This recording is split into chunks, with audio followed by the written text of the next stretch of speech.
Irmãos, nós vamos então retomar a nossa série de estudos na Confissão de Fé de Westminster. Vou pedir a Duda para fazer a projeção. Ótimo, Romilson, muito obrigado. Confissão de Fé de Westminster, você já sabe, é um documento que foi preparado lá no século XVII por uma grande assembleia de irmãos nossos, que foi convocada pelo parlamento inglês. No primeiro estudo desta série, nós situamos vocês no contexto histórico desta assembleia, vocês tiveram uma noção como é que foi que ela aconteceu, e esse foi um dos documentos produzidos pela Assembleia. Confissão de Fé de Westminster é um documento que resume de maneira muito boa a fé da tradição reformada. É uma sistematização do ensino da Bíblia conforme o entendimento da nossa tradição, os reformados. O tema da série de estudos está ali, nossa fé comum. É porque vocês sabem que aquilo em que se crê é um fator de unidade da Igreja do Senhor. O apóstolo Paulo disse que nós andamos juntos, estamos unidos uns aos outros, também porque acreditamos nas mesmas coisas. Temos uma só fé. Então, por isso estamos chamando de nossa fé comum, porque esse documento expõe com muita felicidade a fé dos presbiterianos, a fé daqueles que estão na tradição reformada. O primeiro capítulo da Confissão de Fé, ela é dividida em capítulos, cada capítulo é dividido em parágrafos.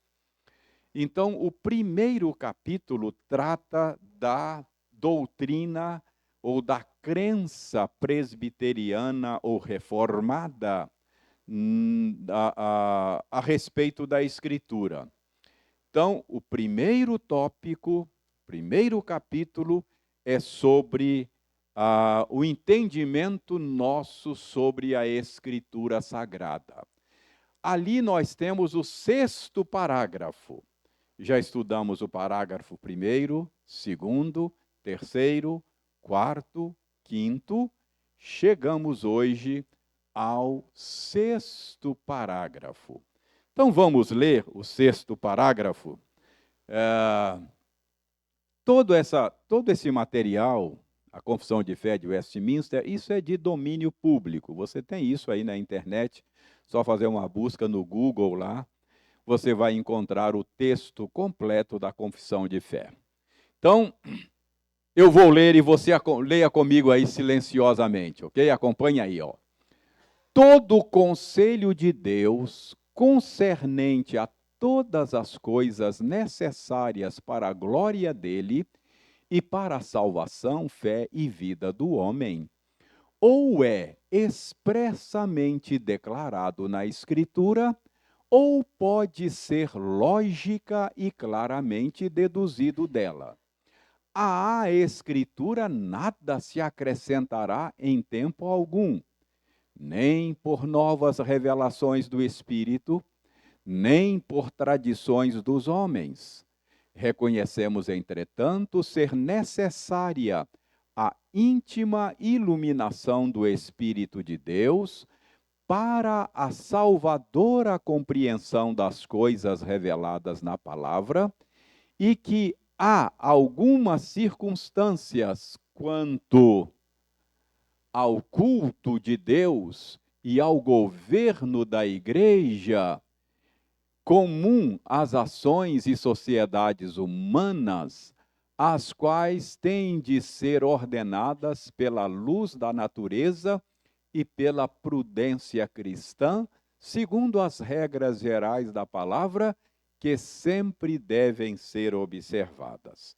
Então, esse é o sexto parágrafo, que a nossa tradição, é o sexto parágrafo sobre a Escritura, ou a sexta afirmação aí da nossa confissão de fé, que a nossa tradição faz a respeito do que cremos sobre a Escritura.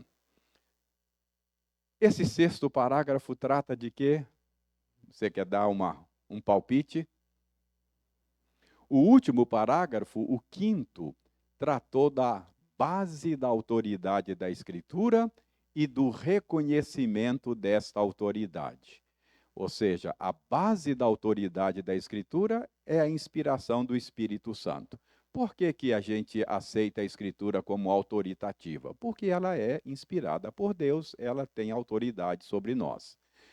Como é que nós reconhecemos que ela é a palavra de Deus? Nós aprendemos no último estudo que esse reconhecimento mesmo só vem por meio do testemunho interno do Espírito Santo.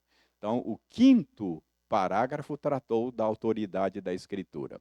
E o sexto parágrafo? Dá para descobrir já do que ele trata? Não? De que trata o sexto parágrafo da Confissão de Fé de Westminster? Irmãos, este parágrafo está nos ensinando a respeito da suficiência da Escritura. Então, a tradição presbiteriana, a tradição reformada, acredita que a Escritura é suficiente. Então, a nossa tradição crê na suficiência da Escritura. Isso é uma marca característica de um reformado. Um reformado afirma a suficiência da Escritura. Então vamos entender isso, não é? Essa questão da suficiência da Escritura. A Escritura é suficiente para quê? A Escritura é suficiente para quê? Será que os reformados acreditam que a Escritura diz tudo sobre todas as coisas? Será que a Escritura diz tudo sobre todas as coisas? Será que é isso que os presbiterianos acreditam quando falam que creem na suficiência da Escritura? Então, vamos ver lá, ó. Olha o que está dizendo a confissão de fé.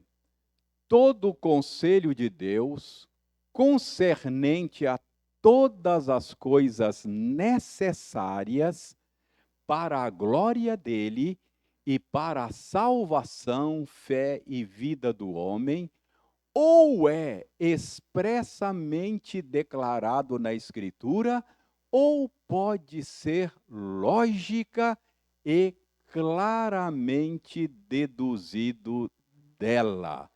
Então, preste bem atenção. Quando a gente diz que a Escritura é suficiente, nós estamos dizendo que todas as coisas necessárias para que você tenha aquele conhecimento salvador de Deus, a fim de que você possa servi-lo, amá-lo, andar com ele, você tem revelado na Escritura. Então, não é que a Escritura diz tudo sobre todas as coisas. A Escritura não diz tudo nem sobre Deus, nem sobre o plano de Deus. Deuteronômio 29 diz que as coisas reveladas pertencem a nós e os nossos filhos. mas as coisas não reveladas pertencem ao Senhor. Deus não nos revelou tudo, nem a respeito do plano dele, nem a respeito dele, nem a respeito de nós mesmos.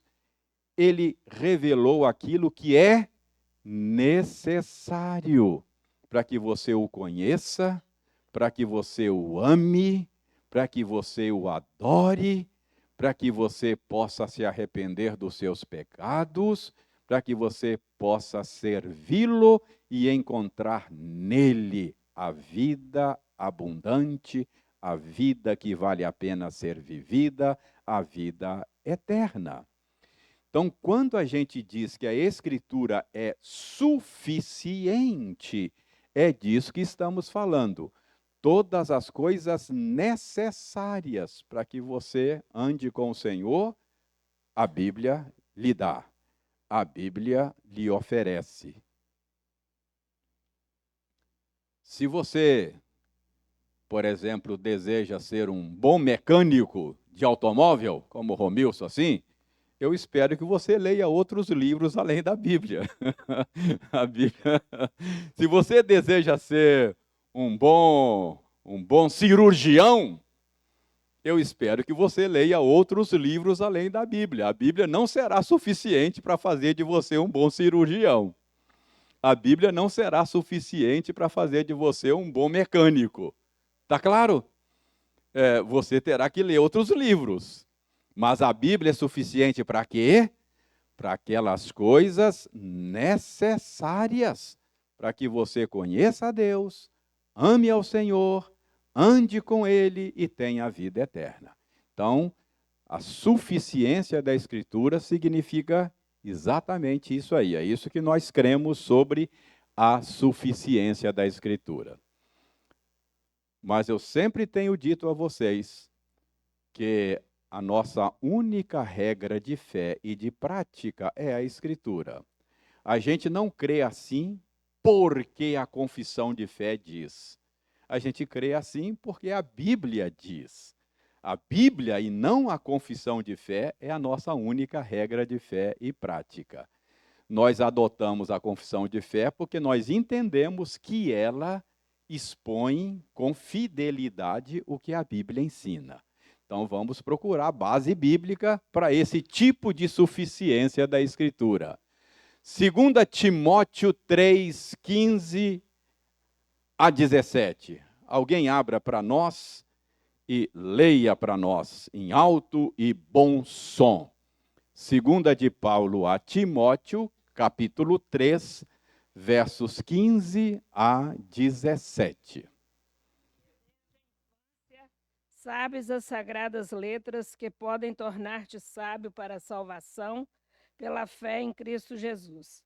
Toda escritura é inspirada por Deus e útil para o ensino, para a repreensão, para a correção, para a educação na justiça, a fim de que o homem de Deus seja perfeito e perfeitamente habilitado para toda boa obra. Vocês viram que Paulo está falando de alguma maneira da suficiência da Escritura? Ele está dizendo que a Escritura é útil para quê? Para ensinar você a consertar um automóvel? Para fazer de você um bom cirurgião?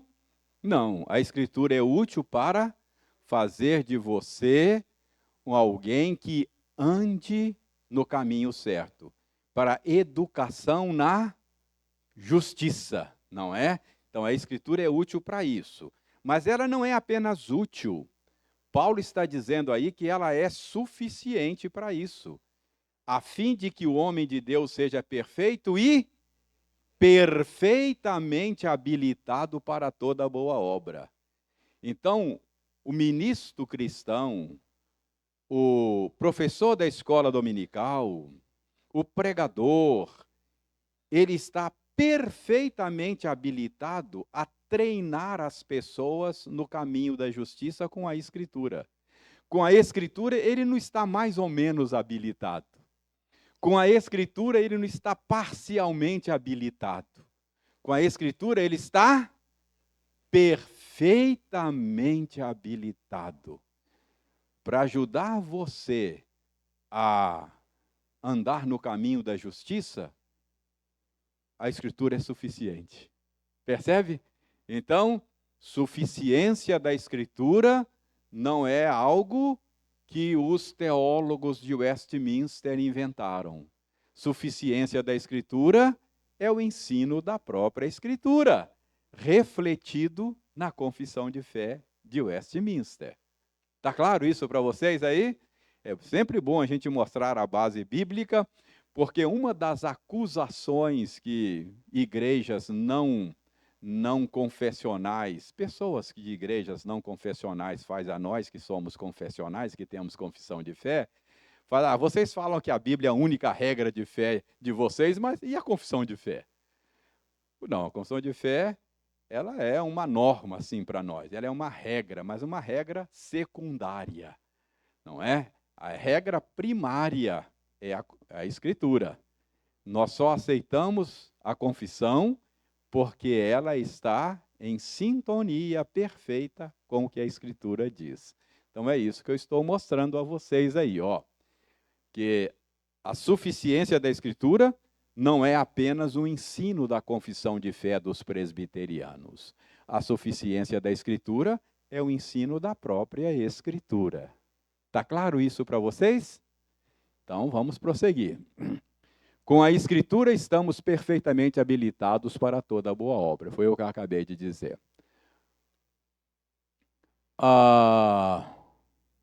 Muito bem. Deixe-me frisar aqui mais uma coisa importante ali, ó.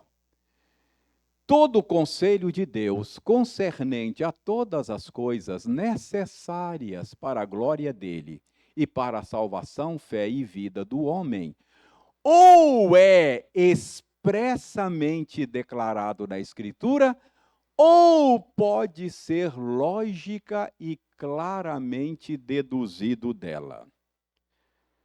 Então, nós, quando falamos da suficiência da Escritura, nós não estamos dizendo que todas as coisas que você precisa saber para andar com o Senhor, para ser salvo, para crescer na graça, para servir bem ao Senhor, ou elas estão lá na Escritura de maneira clara, expressa claramente, ou aquelas coisas que você precisa saber, ou elas podem ser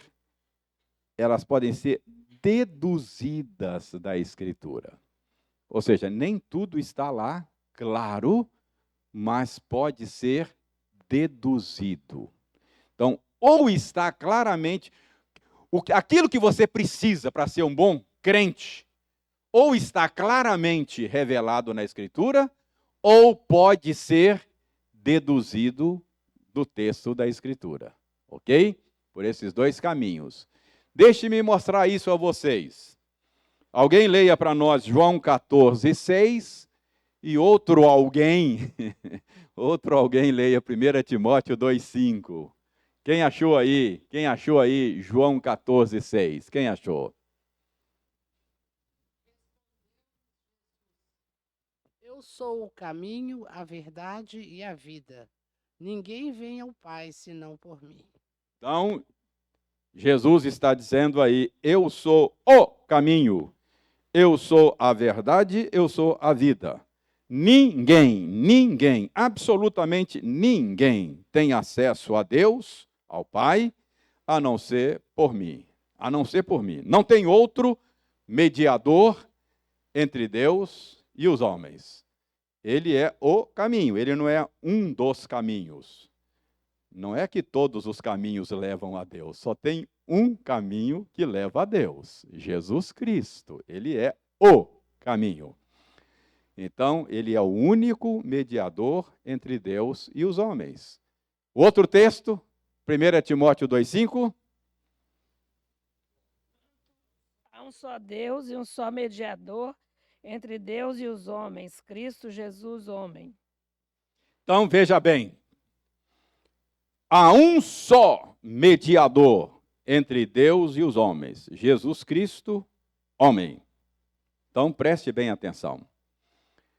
Sobre ou a verdade. Você precisa dessa verdade para ser um crente. Você precisa dessa verdade para andar com Deus. Você precisa dessa verdade para ser salvo. Essa verdade sobre a única mediação entre Deus e os homens, essa verdade sobre Jesus como o único mediador, está claramente revelada na Escritura. Então, esse é um exemplo de coisas que você precisa saber e que estão declaradas na Escritura de maneira expressa. Ok? Então, esse é um exemplo de uma verdade que está expressamente declarada na Escritura.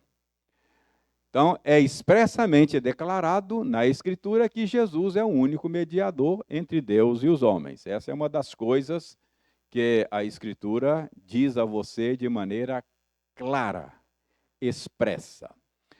Mas existem coisas que a Escritura não diz claramente, mas podem ser deduzidas da Escritura. Então, vejam bem aí. 1 Coríntios 11, 29.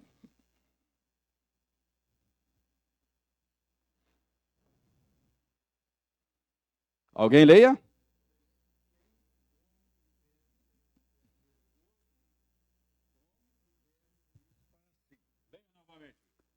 Pois quem come e bebe sem discernir o corpo, come e bebe juízo para si. Veja bem, aí a Escritura está fazendo uma afirmação sobre a participação ou modo pelo qual participamos da Santa Ceia. Santa Ceia é o tema aí, o assunto de Paulo nesse contexto.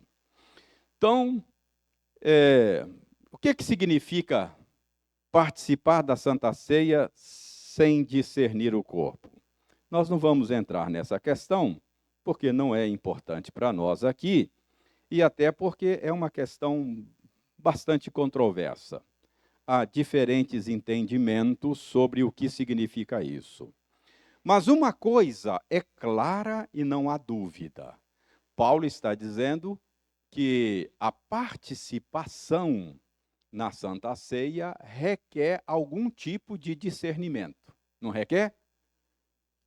Mesmo que você não saiba ainda o que tem que ser discernido, mas é um tipo, a exigência é que haja algum tipo de discernimento. Então, nós, presbiterianos, nós inferimos, nós deduzimos de passagens como esta, a verdade ou a prática nossa de que as crianças não devem ser recebidas na mesa do Senhor e participar da Santa Ceia. A Bíblia diz isso claramente? Não diz. Em lugar nenhum na Bíblia você vai encontrar.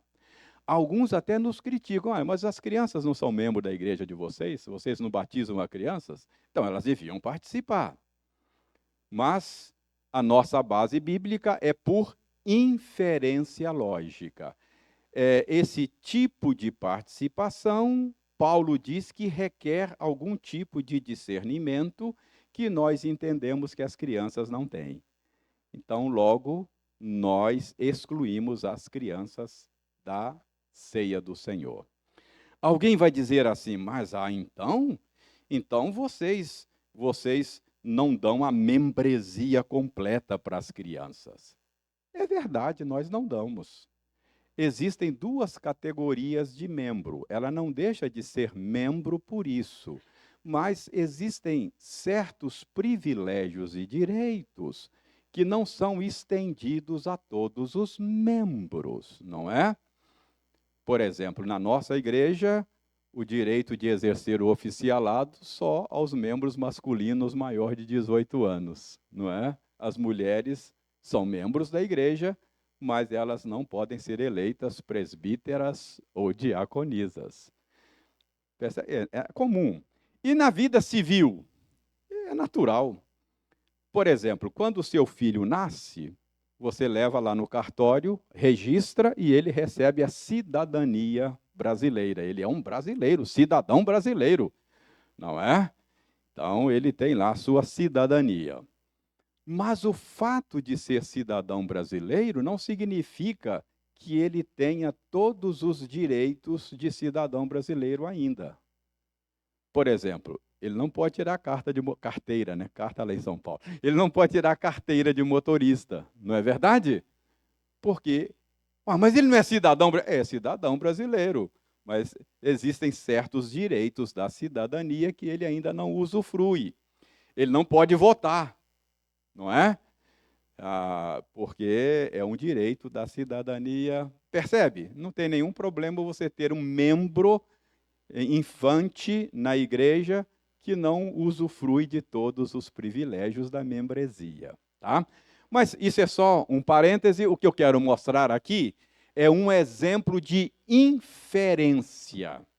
Então, tudo que a gente precisa para ser uma boa igreja, para andar com Deus, ser um bom crente, está claramente dito pela Escritura ou pode ser deduzido dela. Ou seja, a Escritura é suficiente para a igreja. A Escritura é suficiente para o crente. A igreja não precisa de mais outras coisas além da Escritura para agradar a Deus e andar com Ele. Tranquilo aí? Podemos prosseguir? Então vamos lá. Vamos para frente. Opa! Agora, uma consequência da suficiência da Escritura. Até agora, nós vimos que a Escritura é suficiente. Mas a confissão de fé acaba apontando uma consequência disto. Porque se você crê que a Bíblia é suficiente, isso tem implicações. Não é verdade? Então vamos ver a implicação.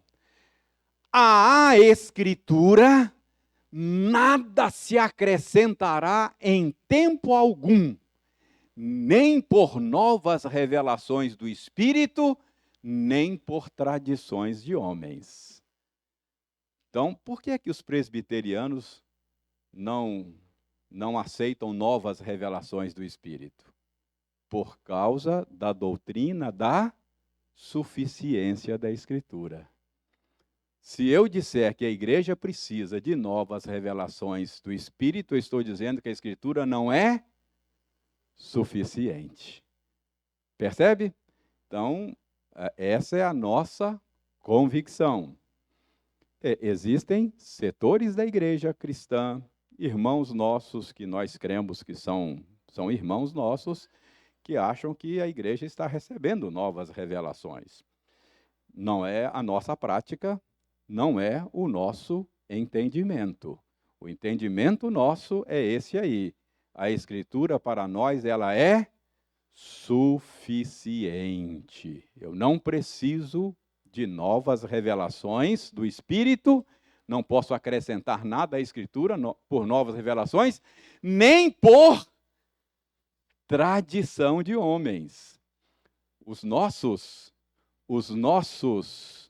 pais na fé estão respondendo aí a duas frentes. Nem o carismatismo pentecostal, novas revelações do Espírito, nem o romanismo com a tradição de homens. Percebe? Então, nem o romanismo, que acredita que quando o Papa fala ex cátedra em matéria de fé, em matéria de moral, ele está acrescentando coisas à Escritura. A Escritura continua sendo acrescida da tradição. Os nossos irmãos pentecostais creem que a Escritura continua sendo acrescida por novas revelações do Espírito. A nossa tradição difere dos dois. Não acrescentamos nem por tradição de homens, nem acrescentamos por revelação do Espírito. Para a nossa tradição, a Escritura é suficiente. Então, essa é uma marca da nossa tradição, não é? É suficiência da Escritura. Isso é ensinado na Bíblia ou é invenção da confissão de fé? É ensinado na Escritura. Olha Gálatas 1:8. Isso é ensinado na Escritura. Quem achar aí Gálatas 1:8 vai ler para nós.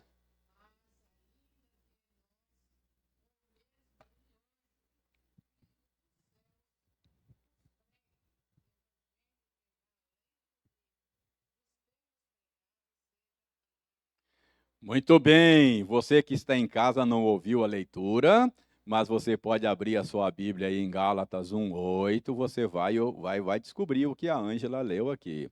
A Ângela leu que Paulo escrevendo aos Gálatas, ele diz, olha, pode ser um anjo que venha do céu. Se trouxer algo além do que os apóstolos ensinaram, seja rejeitado, seja anátema, seja maldito. Então, essa convicção de que nada pode ser acrescentado à Escritura não é invenção da confissão de fé, mas é o ensino da própria Escritura. Não é? É o ensino da própria Bíblia. Ok? Então, o que nós acabamos de ver aqui? Acabamos de ver uma consequência da suficiência da Escritura. Se a Escritura é suficiente, você não pode acrescentar mais nada.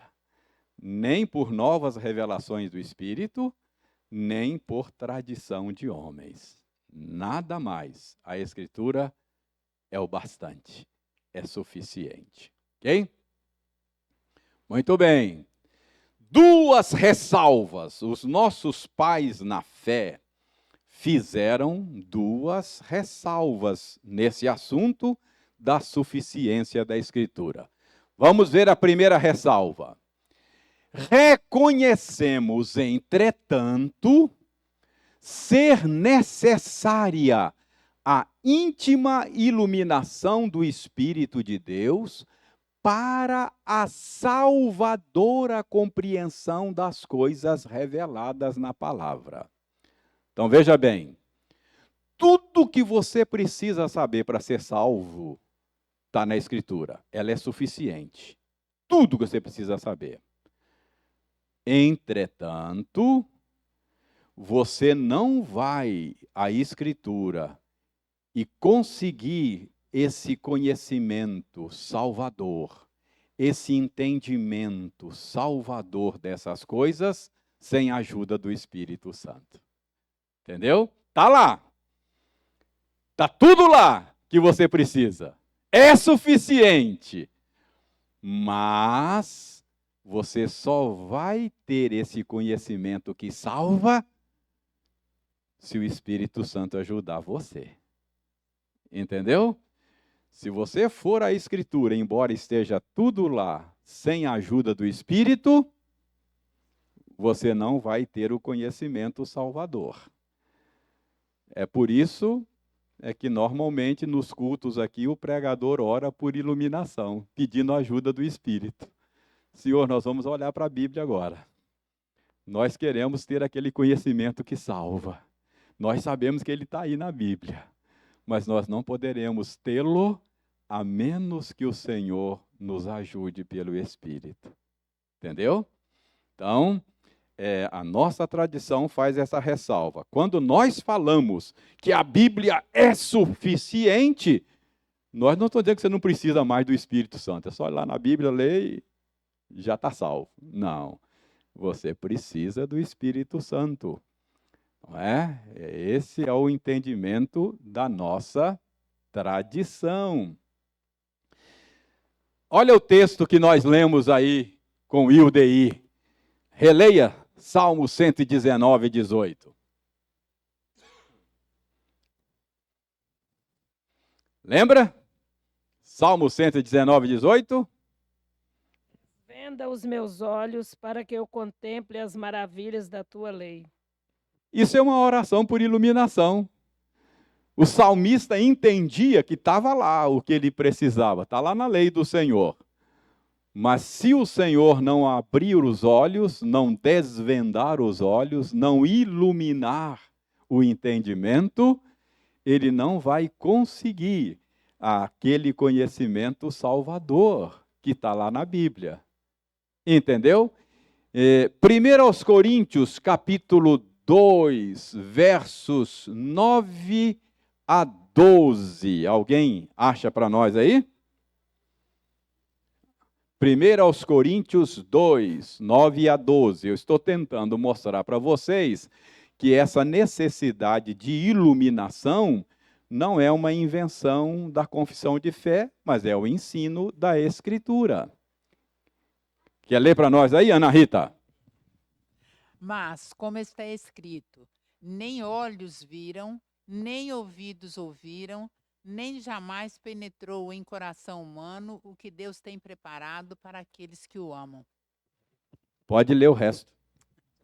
Mas Deus nos revelou pelo Espírito, porque o Espírito a todas as coisas prescruta, até mesmo as profundezas de Deus.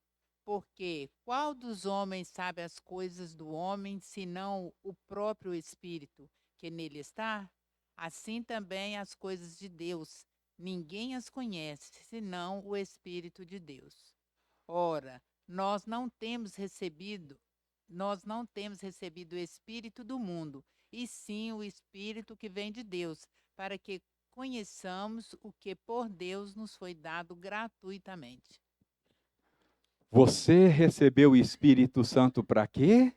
Para que você pudesse conhecer, ter esse conhecimento salvador daquilo que Deus lhe deu gratuitamente. Está lá na Escritura. Mas você não vai poder conhecer isso a menos que o Espírito Santo abra os seus olhos. Porque nem olhos viram, nem ouvidos ouviram. Com esses olhos naturais, com esses ouvidos naturais, você não pode ter esse entendimento das coisas que você precisa para ser salvo, andar com o Senhor e amar o Senhor. Entendeu? Então, essa é a primeira ressalva. A primeira ressalva é: quando nós falamos que a Bíblia é suficiente, nós não estamos dizendo que você não precisa da ajuda do Espírito. Você precisa. Ela é suficiente, mas ela não será eficaz para a sua salvação, a menos que o Espírito a torne eficaz na sua vida. Tranquilo aí a ressalva? A primeira ressalva? Ok? Então, isso é muito importante, porque... E a gente corre o risco, não é? A nossa tradição corre esse risco de um intelectualismo árido. Às vezes nós somos acusados de sermos muito intelectuais e pouco espirituais. Vocês presbiterianos são muito intelectuais. Vocês ficam gostando de ficar estudando e tal, etc. Vocês não ligam para o Espírito Santo. Mentira, não é assim não. A gente entende que a Bíblia é suficiente, mas isso não significa que você não precise do Espírito Santo, tá bom? Então, isso é muito importante porque é uma acusação que às vezes levantam contra nós. E a gente pode, às vezes, ser mesmo intelectualismo árido. Pode saber tudo de cor, saber teologia, saber de tudo e ir para o inferno. Entendeu? Não tem o Espírito Santo para ter aquele entendimento salvador. Então, isso pode acontecer, e a gente precisa admitir isso. Precisamos ser críticos de nós mesmos, tá? Precisamos ser críticos de nós mesmos. Ok? Então, nada de intelectualismo árido, frio, sem o Espírito, tá? Muito bem.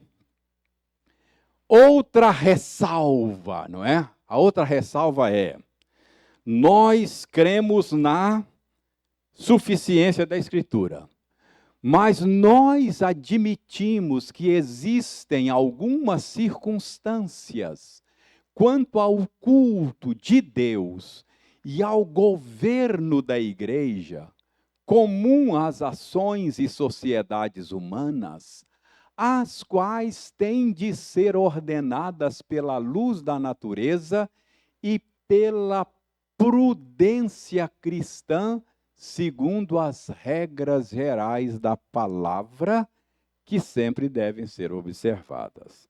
Então, essa é uma outra ressalva.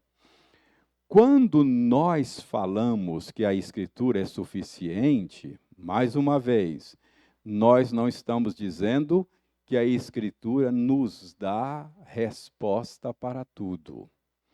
Nós cremos que existem certas coisas relacionadas com o culto e relacionadas com o governo da igreja, que a Escritura não diz como tem que ser.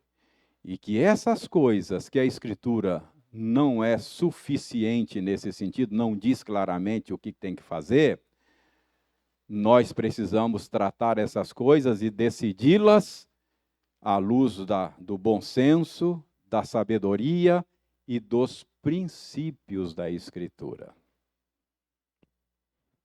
Por exemplo, coisas circunstanciais do culto.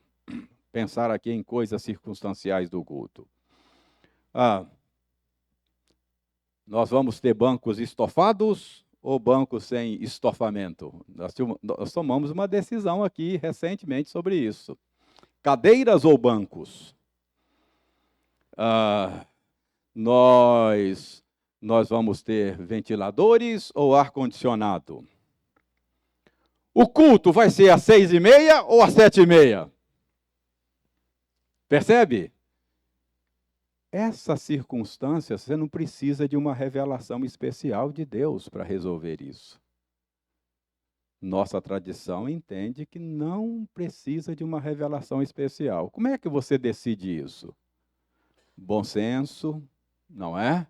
Sabedoria e os princípios da Escritura. Pode ter princípios que são aplicáveis àquela situação, não é?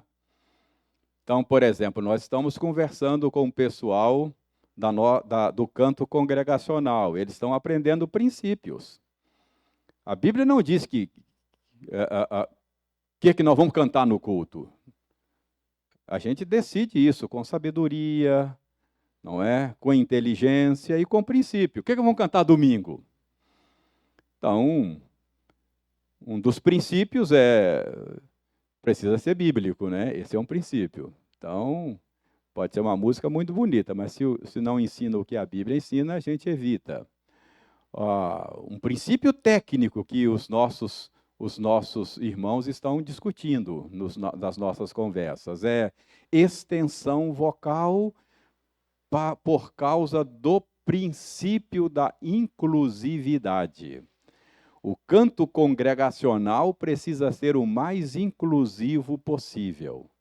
Se eu executo um cântico com uma extensão vocal, um agudo lá ou um grave lá embaixo, uma extensão vocal que pouca gente alcança, eu estou excluindo muita gente do canto congregacional. Percebe? Então, é um princípio da inclusão. Esse é um princípio bíblico. Então, quando a gente fala a Bíblia é suficiente, a gente não está dizendo que a gente vai ter que achar um versículo ou ter uma revelação de Deus para mudar o horário do culto. Você não precisa. Como é que a gente resolve isso? A gente resolve isso com bom senso, com princípios da Escritura, não é? Enfim, está claro isso? Então, existem princípios quanto ao culto e quanto ao governo. Eu não preciso de uma revelação especial de Deus para dizer quem vai ser presbítero e quem vai ser diácono. Alguns acham que tem que ter uma revelação especial de Deus. Esse irmão aqui vai ser levantado, o obreiro vai ser levantado, porque tem que ter uma revelação especial de Deus. Mas a nossa tradição entende que essas questões a Bíblia não me entenda, não é suficiente. Eu não estou dizendo, porque quando você fala que ela não é suficiente, parece que eu estou dizendo que ela foi dada para isso e não consegue cumprir o papel. Eu estou dizendo que não é suficiente no sentido, Deus não pretendeu que nós resolvêssemos isso com uma revelação bíblica ou com uma revelação especial, entendeu? O nosso entendimento é que essas questões sobre governo da igreja, nós temos princípios. Está lá. Como é que deve ser o perfil de um oficial? Então está lá, marido de uma só mulher, alguém que governe bem a sua casa, alguém que não seja brigão, inimigo de contenda, alguém. Aí coloca lá o perfil, aí você decide, não é? De acordo com princípios, bom senso, ordem, decência, que são princípios da Escritura para você escolher um oficial, um pastor da igreja. Então, essa é uma outra ressalva. Quando eu estou dizendo que a Bíblia é suficiente, eu não estou dizendo que você precisa de uma revelação bíblica para tudo. Você não precisa de uma revelação bíblica para tudo. Existem questões relacionadas ao culto, questões relacionadas ao governo da igreja, que cabe à igreja decidir com critérios que sejam bons. Bom senso, sabedoria e princípio da Escritura. Tranquilo aí sobre suficiência da Escritura? Então, você, meu irmão, você, minha irmã, está numa tradição cristã que crê, defende, aceita a suficiência da Escritura. Para a sua tradição cristã, a Bíblia é suficiente. É por isso que você não vê gente recebendo revelação de Deus aqui toda hora. Porque a Bíblia é suficiente, é o nosso jeito de servir a Deus. Essa é a nossa tradição. Essa é a nossa crença. Fé comum. De repente, se chega alguém aqui e acha que deve ficar recebendo revelação de Deus, vamos dizer, olha, essa não é a nossa fé comum. Para andar conosco, tem que ter a mesma fé nossa. Tem que crer na suficiência da Escritura. Tá? São nossos irmãos, mas tem um entendimento diferente. Não é a nossa fé comum. Ok? Muito bem. Então, são aquelas coisas relacionadas... O que são as circunstâncias do culto? São aquelas coisas relacionadas com o bom andamento do culto que, juntamente com o governo da igreja, foram deixadas a critério da igreja decidir usando o bom senso, usando a sabedoria e usando os princípios da palavra de Deus. Então, do que trata o 6º parágrafo do 1º capítulo da Confissão de Fé?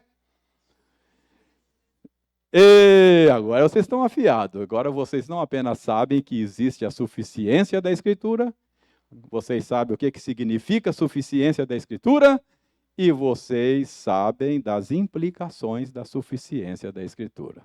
Ok? Parágrafo 7. Parágrafo 7.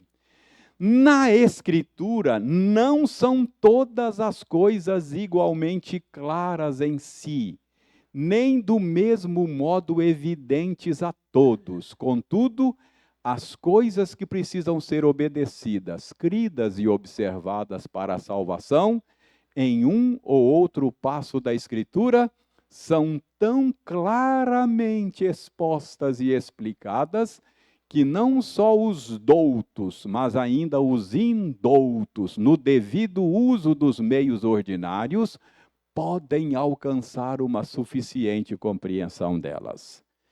Esse é o 7º parágrafo. O 6º parágrafo tratou da suficiência da Escritura. E o 7º parágrafo trata de quê? Oh, Fabrício! Gostaria de ter um aluno assim, Fabrício. Fabrício, olha lá, Fabrício, ó, trata da clareza da Escritura.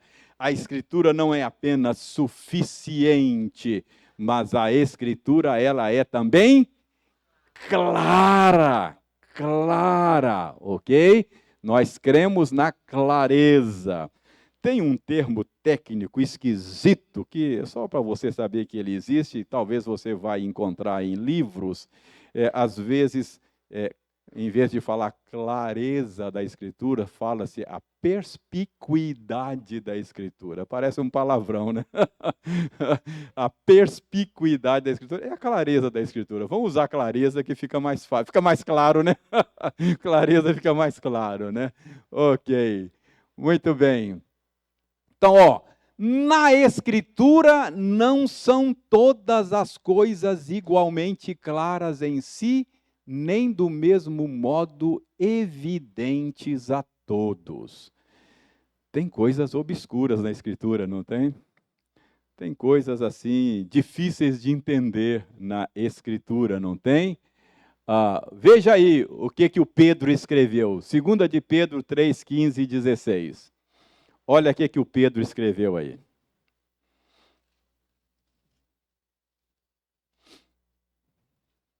Oi. Por favor, por favor. É o Elcelino que vai ler? É o Pedro. Olha, Pedro, vamos ver o que o seu xará escreveu aí, tá? Vamos lá, Pedro.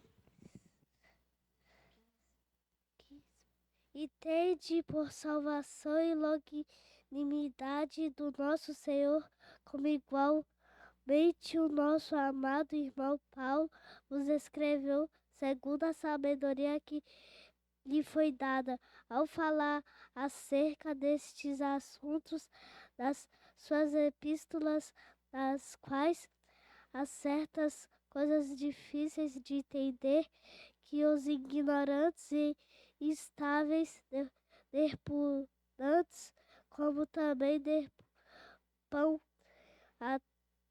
as demais escrituras para a própria destruição deles. Muito obrigado, Pedro, por sua leitura. Viu aí, Pedro, o que o apóstolo Pedro escreveu? O apóstolo Pedro escreveu que o apóstolo Paulo, nas suas epístolas, quando escrevia sobre as coisas de Deus, ele às vezes escrevia coisas difíceis de entender. Por isso, gente sem juízo ficava torcendo o que Paulo escreveu para a própria destruição deles, falou Pedro aí, não é? Mas, o que a gente aprende aí? Que Paulo escreveu certas coisas difíceis de entender. Tem coisas difíceis de entender na Bíblia. Nem tudo é claro, não é? Nem tudo é claro. Contudo, tem aí uma conjunção adversativa, contudo, as coisas que precisam ser obedecidas, cridas e observadas para a salvação, em um ou outro passo da Escritura, são tão claramente expostas e explicadas que não só os doutos, os cultos, os letrados, mas também os indoutos, os incultos, os iletrados, no devido uso dos meios ordinários, podem alcançar uma suficiente compreensão delas. Tem coisa difícil? Tem. Mas aquilo que é necessário para a sua salvação, pode ser obscuro aqui, mas será claro acolá. Num ou no outro lugar da Escritura, é tão claro, que mesmo uma pessoa que não tem muito estudo, mas se de posse das suas faculdades mentais, ele vai entender o que está sendo dito lá.